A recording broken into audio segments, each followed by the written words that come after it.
Breaking news చూస్తున్న RBI governor Shaktikant Das కు గుండెపోటు వచ్చింది. వెంటనే ఆయన్ను చెన్నై అపోలో ఆసుపత్రిలో కుటుంబ సభ్యులు చేర్పించారు. ప్రస్తుతం ఆయన ఆరోగ్యం నిలకడగా ఉందని, ప్రస్తుతం ఆయన సీనియర్ వైద్యుల పర్యవేక్షణలో ఉన్నారని ఆసుపత్రి యాజమాన్యం వెల్లడించింది.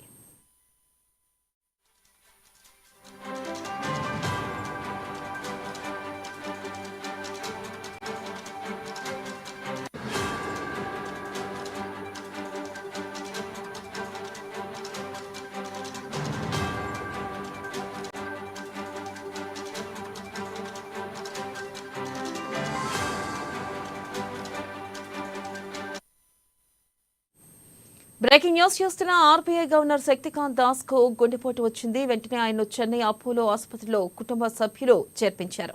దీనిపై మరింత సమాచారాన్ని మా ఇన్పుట్ ఎడిటర్ శ్రీనివాస్ అందిస్తారు.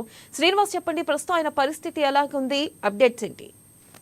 రైట్ వెనెల ఏదైతే ఆర్బీఐ గవర్నర్ శక్తికాంత్ దాస్ కి ఈరోజు ఉదయం స్వల్ప గుండెపోటు రావడం జరిగింది. ఆయన వెంటనే తెలిసిన వెంటనే చెన్నైలోని అపోలో ఆసుపత్రికి తరలించడం జరిగింది. ప్రస్తుతానికైతే ఆయన ఆరోగ్య పరిస్థితి పైన డాక్టర్లు అయితే చికిత్స అందిస్తున్నారు. ఇప్పటికీ ఏమి చెప్పలేని పరిస్థితి ఎలా అనేది మాత్రం డాక్టర్లు చెప్తున్న పరిస్థితి అయితే ఇప్పటివరకు అయితే నిలకడగానే ఉంది అని చెప్పేసి కూడా తెలుస్తుంది. అయితే ఆర్బీఐ గవర్నర్ గా, ఆయన 25వ ఆర్బీఐ గవర్నర్ గా ఆయన 2018లోనే బాధ్యతలు చేపట్టడం జరిగింది. అప్పటి నుంచి కూడా ఆయన ఆ పదవిలో కొనసాగుతున్నారు.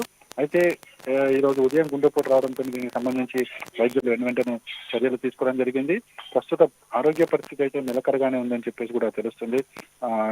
ఆర్బీఐ గవర్నర్ శక్తికాంత్ దాస్ ఆరోగ్య పరిస్థితికి సంబంధించి ఇప్పటికీ అక్కడ తమిళనాడు ముఖ్యమంత్రి, అదేవిధంగా గవర్నర్ కూడా డాక్టర్లకు ఫోన్ చేసి పరిస్థితిని తెలుసుకోవడం జరిగింది. అదేవిధంగా ప్రధాని మోడీ కూడా ఆర్బీఐ గవర్నర్ ఆరోగ్య పరిస్థితి మీద వాకప్ చేస్తున్నట్లు తెలుస్తుంది.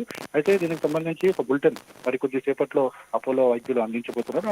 ఆ వైద్యులు అందించే బులెటిన్ బట్టి ఆయన ఆరోగ్య పరిస్థితి ఎలా ఉందనేది తెలుస్తుంది. Vennela. Right, thank you Srinivas.